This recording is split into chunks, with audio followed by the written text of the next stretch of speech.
How in the world is it going, everybody? It's your buddy Jesse Wayne Taylor, and I'm back at it again to do a little bit of Bible reading with you. Hope everybody is having a great day so far. I certainly am. It has been a really, really nice morning. I will say, sleep last night was not the greatest. I was up for about 3.5 hours in the middle of the night with the shifting and the pain that I've mentioned before. But guess what? I ain't going to let that old devil keep me from getting on here and doing a little bit of Bible reading because of it. And I tell you what, y'all know I don't like being rushed when I do this. But I am a little rushed today. I have an appointment for work right after this, literally, depending on how long these chapters are. So, with that being said, I'm not going to chit-chat around too much here at this beginning. Let's jump right into things. Today, we're reading Numbers chapter 12 through chapter 15. If you ain't got your Bible, bust that thing out, dude. If you don't want to hold a physical Bible and you want to read along on the screen, you know how that goes. I got it pulled up for you. All right, we're starting off with Numbers chapter 12. Miriam and Aaron oppose Moses. I don't remember this one, so I'm interested to see what it says. Miriam and Aaron began to talk against Moses because of his Cushite wife, for he had married a Cushite. Has the Lord spoken only through Moses, they asked. Hasn't he also spoken through us? And the Lord heard this? And the Lord heard this. Now Moses was a very humble man, more humble than anyone else on the face of the earth. At once the Lord said to Moses, Aaron, and Miriam, "Come out to the tent of meeting, all three of you." So the three of them went out. Then the Lord came down in a pillar of a cloud. He stood at the entrance to the tent and summoned Aaron and Miriam. When the two of them stepped forward, he said, "Listen to my words. When there is a prophet among you, I, the Lord, reveal myself to them in visions. I speak to them in dreams. But this is not true of my servant Moses. He is faithful in all my house. With him I speak face to face, clearly and not in riddles. He sees the form of the Lord. Why then were you not afraid to speak against my servant Moses?" The anger of the Lord burned against them, and he left them. When the cloud lifted from above the tent, Miriam's skin was leprous. It became as white as snow. Aaron turned toward her and saw that she had a defiling skin disease.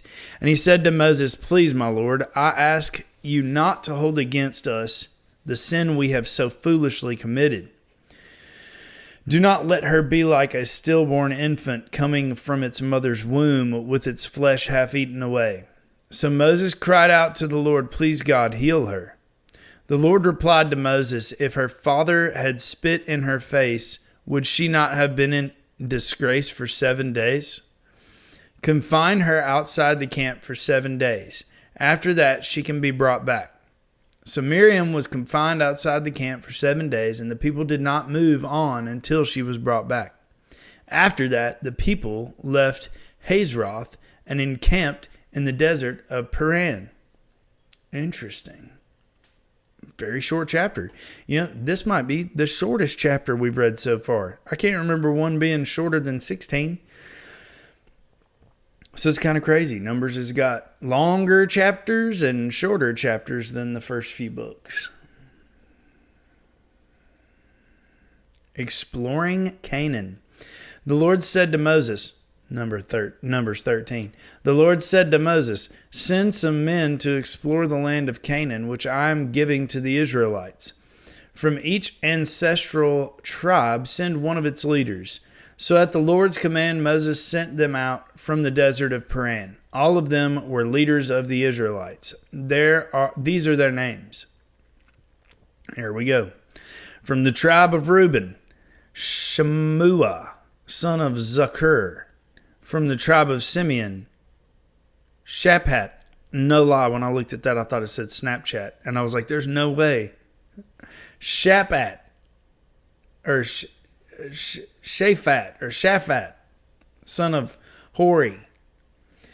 From the tribe of Judah, Caleb, son of Jephunneh. From the tribe of Issachar, Legal, son of Joseph.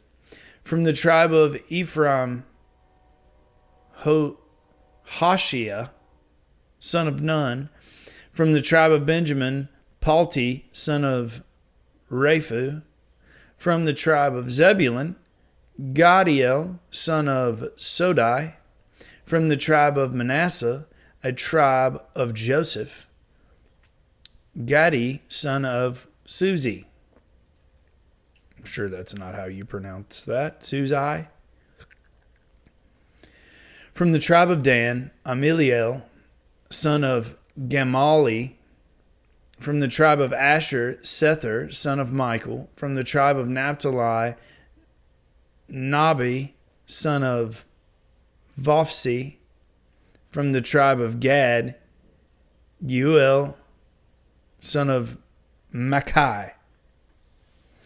These are the names of the men Moses sent to explore the land. Moses gave Hoshea, son of Nun, the name Joshua. I like that one better. When Moses sent them to explore Canaan, he said, "Go up through the Negev and on into the hill country. See what the land is like and whether the people who live there are strong or weak, few or many. What kind of land do they live in? Is it good or bad? What kind of towns do they live in? Are they unwalled or fortified? How is the soil? Is it fertile or poor? Are these trees in it or not? Do your best to bring back some of the fruit of the land." It was the season for the first ripe grapes. So they went up and explored the land from the desert of Zin as far as Rehob toward Lebo Hamath. They went up through the Negev and came to Hebron, where Ahiman, Shishai, and Talmai, the descendants of Anak, lived. Hebron had been built 7 years before Zoan in Egypt. When they reached the valley of Eshcol, they cut off a branch bearing a single cluster of grapes. 2 of them carried it on a pole between them, along with some pomegranates and figs. That place was called the Valley of Eshcol, because of the cluster of grapes the Israelites cut off there. At the end of the 40 days, they returned from exploring the land. Report on exploration. They came back to Moses and Aaron and the whole Israelite community at Kadesh in the desert of Paran. There they reported to them and to the whole assembly and showed them the fruit of the land. They gave Moses this account: "We went into the land to which you sent us, and it does flow with milk and honey. Here is its fruit. But the people who live there are powerful, and the cities are fortified and very large. We even saw descendants of Anak there.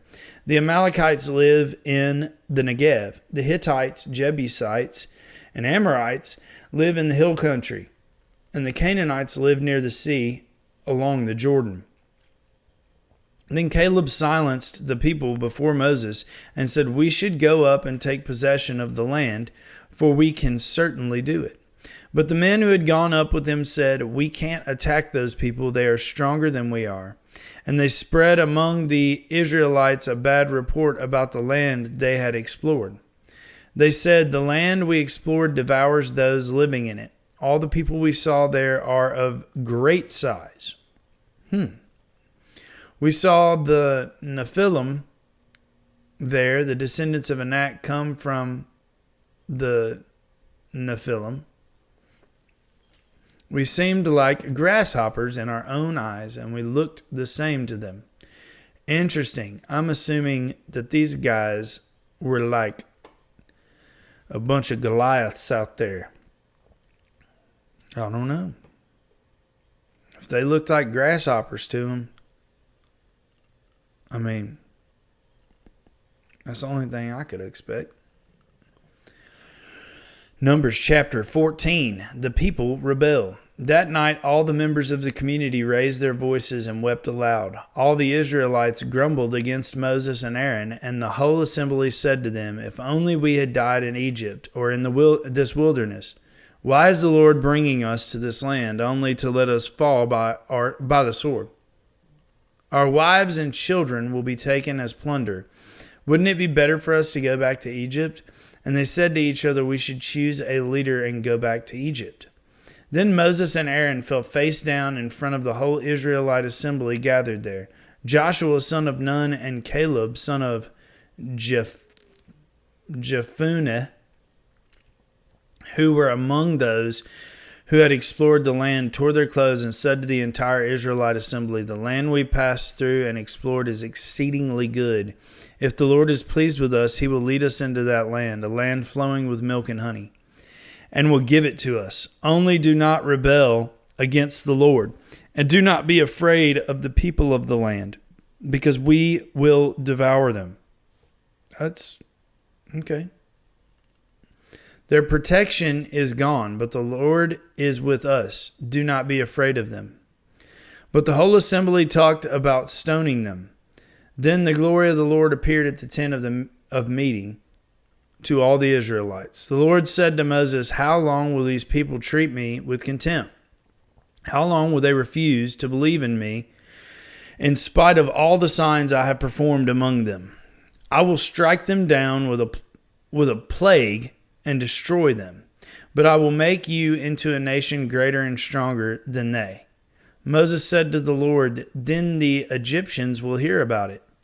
By your power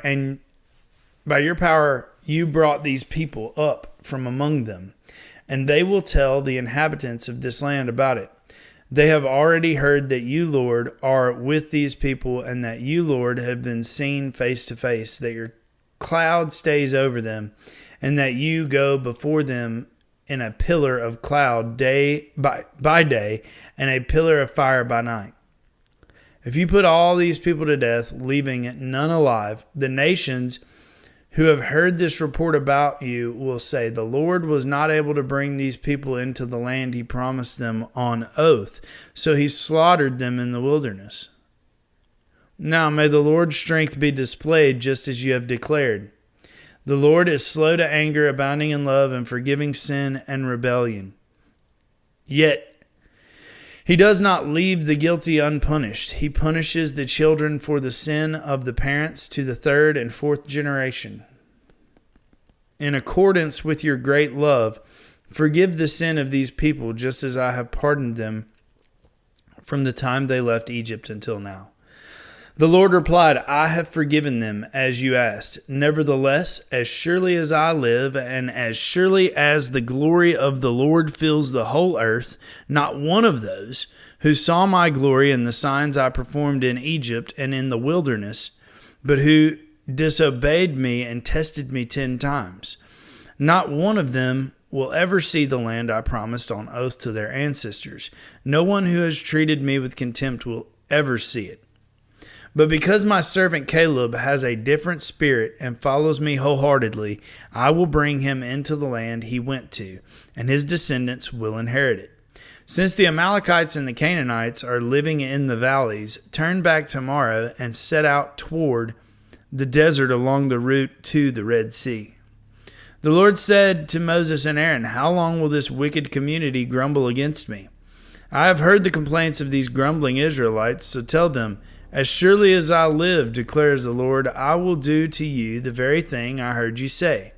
In this wilderness your bodies will fall, every one of you 20 years old or more, who was counted in the census and who has grumbled against me. Not one of you will enter the land I swore with uplifted hand to make your home, except Caleb son of Jephunneh and Joshua son of Nun. As for your children that you said would be taken as plunder, I will bring them in to enjoy the land you have rejected. But as for you, your bodies will fall in this wilderness. Your children will be shepherds here for 40 years, suffering for your unfaithfulness, until the last of your bodies lies in the wilderness. For 40 years, 1 year for each of the 40 days you explored the land, you will suffer for your sins and know that it is like and know what it is like to have me against you. I, the Lord, have spoken, and I will surely do these things to the whole wicked community which has banded together against me. They will meet their end in this wilderness. Here they will die. So the men Moses had sent to explore the land, who returned and made the whole community grumble against him by spreading a bad report about it. These men, who were responsible for spreading the bad report about the land, were struck down and died of a plague before the Lord. Of the men who went to explore the land, only Joshua son of Nun and Caleb son of Jephunneh survived. When Moses reported this to all the Israelites, they mourned bitterly. Early the next morning they set out for the highest point in the hill country, saying, "Now we are ready to go up to the land the Lord promised. Surely we have sinned." But Moses said, "Why are you disobeying the Lord's command? This will not succeed.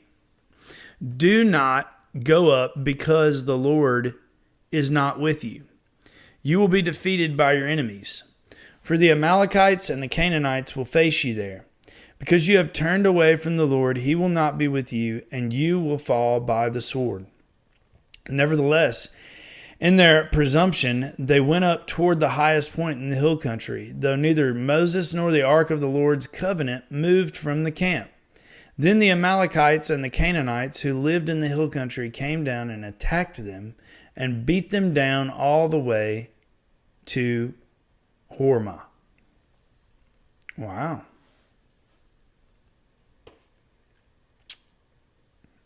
You want the Lord on your side, right? That's what I'm saying. All right, this is the last one for today, guys. Numbers chapter 15. Thank you for holding on with me. Supplementary offerings. Let me get a little water here.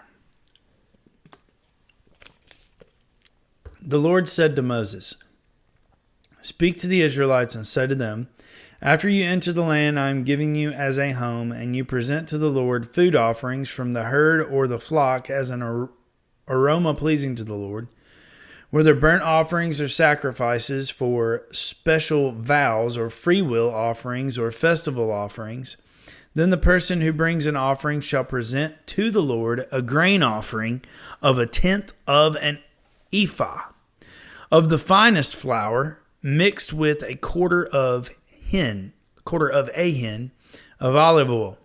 With each lamb for the burnt offering or the sacrifice, prepare a quarter of a hin of wine as a drink offering. With a ram, prepare a grain offering of 2/10 of an ephah of the finest flour, mixed with 1/3 of a hin of olive oil and 1/3 of a hin of wine as a drink offering. Offer it as an aroma pleasing to the Lord. When you prepare a young bull as a burnt offering or sacrifice for a special vow or a fellowship offering to the Lord, bring with the bull a grain offering of 3/10 of an ephah of the finest flour, mixed with half a hin of olive oil, and also bring half a hin of wine as a drink offering. This will be a food offering, an aroma pleasing to the Lord. Each bull or ram, each lamb or young goat is to be prepared in this manner. Do this for each one, for as many as you prepare. Everyone who is native born must do these things in this way when they present a food offering as an aroma pleasing to the Lord. For the generations to come, whenever a foreigner or anyone else living among you presents a food offering as an aroma pleasing to the Lord, they must do exactly as you do. The community is to have the same rules for you and for the foreigner residing among you.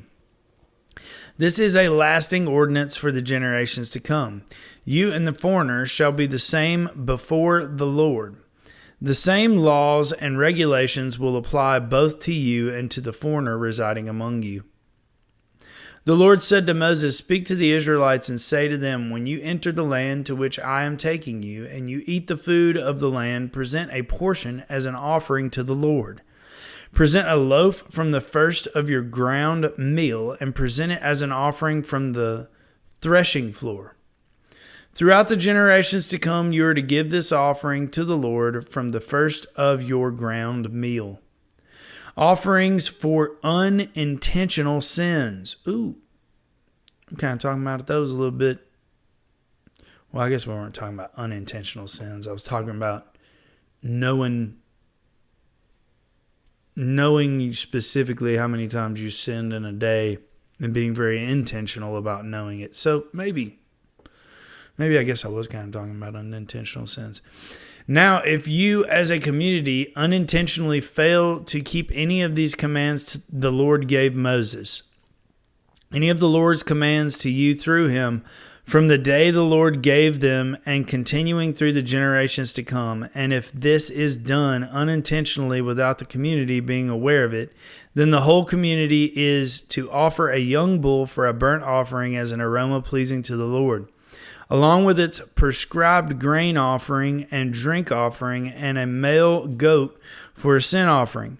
The priest is to make atonement for the whole Israelite community, and they will be forgiven, for it was not intentional, and they have presented to the Lord for their wrong a food offering and a sin offering. The whole Israelite community and the foreigners residing among them will be forgiven, because all the people were involved in the unintentional wrong. But if just one person sins unintentionally, that person must bring a year-old female goat for a sin offering.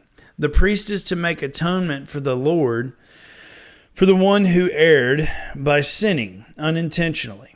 And when atonement has been made, that person will be forgiven. One and the same law applies to everyone who sins unintentionally, whether a native-born Israelite or a foreigner residing among you. But anyone who sins defiantly, whether native-born or foreigner, blasphemes the Lord and must be cut off from the people of Israel. All right, I'm no Webster's dictionary, but I'm pretty sure defiantly means on purpose. And you know what? I've committed some of those, knowing good and well what I was doing. I ain't proud of it, but I have to be honest and say that I have. Let's see here. Because they have despised the Lord's word and broken his commands, they must surely be cut off. Their guilt remains on them. That's how he feels about it, y'all. The Sabbath breaker put to death. While the Israelites were in the wilderness, a man was found gathering wood on the Sabbath day. Those who found him gathering wood brought him to Moses and Aaron and the whole assembly. And they kept him in custody because it was not clear what should be done with him. Then the Lord said to Moses, "The man must die. The whole assembly must stone him outside the camp."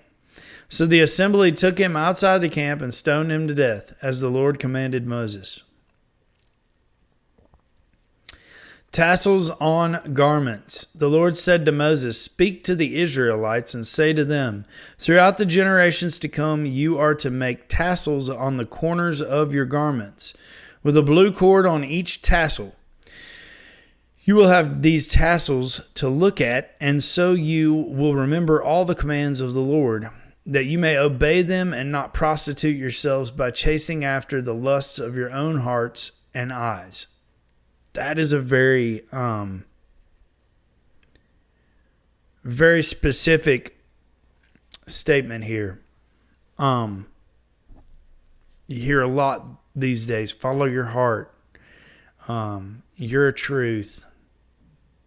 If you listen to what it's saying here, that's not what you should do. That you may obey them, the laws, the commands of the Lord, and not prostitute yourselves by chasing after the lusts of your own hearts and eyes. I didn't mean to do that. Apparently you can email on here. that just goes to show that following your heart, certainly following your eyes, can get you in trouble, because we are sinful people naturally. Then you will remember to obey all my commands and will be consecrated to your God. I am the Lord your God who brought you out of Egypt to be your God. I am the Lord your God.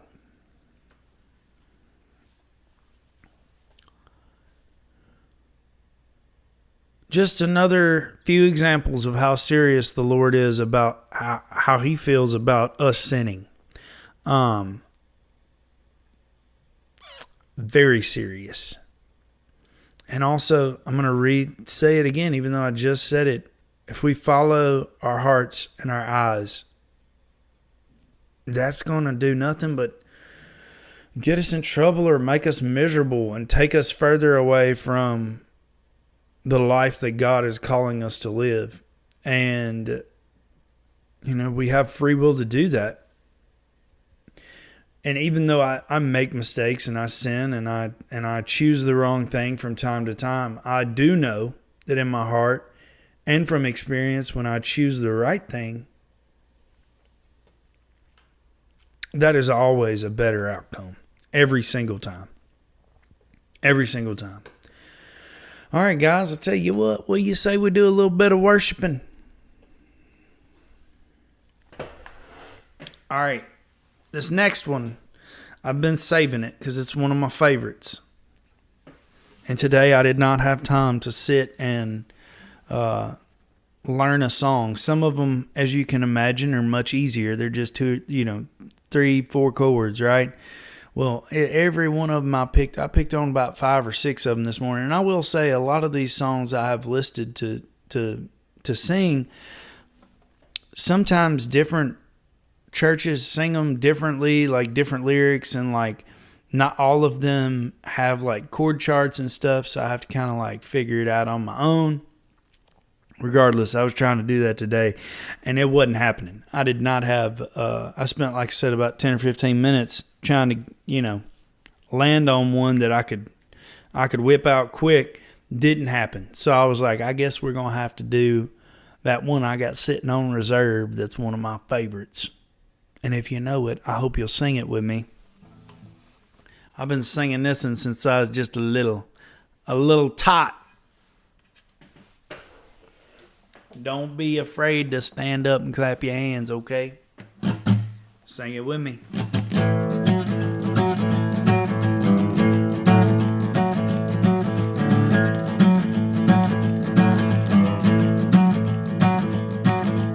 Get right, church, and let's go home. Get right, church, and let's go home. Get right, church, you better get right, church. Get right, church, and let's go home. I'm going home on the morning train. You know that I'm going home. I'm going home on the morning train. I'm going home. You know that I'm going home. I'm going home on the morning train. That evening train might be too late. That evening train might be too. Evening train might be too late. Evening train, you know that evening train. Evening train might be too late. So back train and get your load. Back train and get your back train and get your load. Back train, you better back train. Back train and get your load.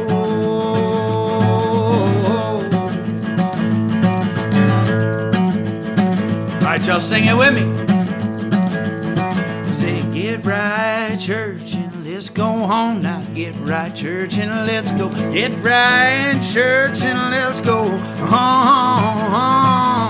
Get right, church, you better get right, church. Get right, church, and let's go go home. One more time, I said, now get right, church, and let's go home. Now get right, church, and let's go. Get right, church, and let's go home. Get right, church, you better get right, church. Get right, church, and let's go home. Get right, church, and let's go home.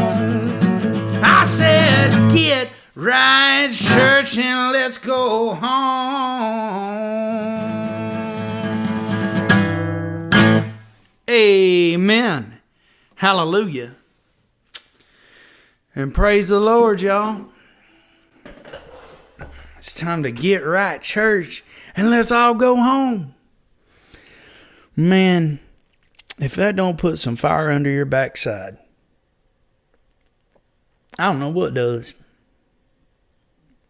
Let's all encourage each other to get right and go home to see the Lord.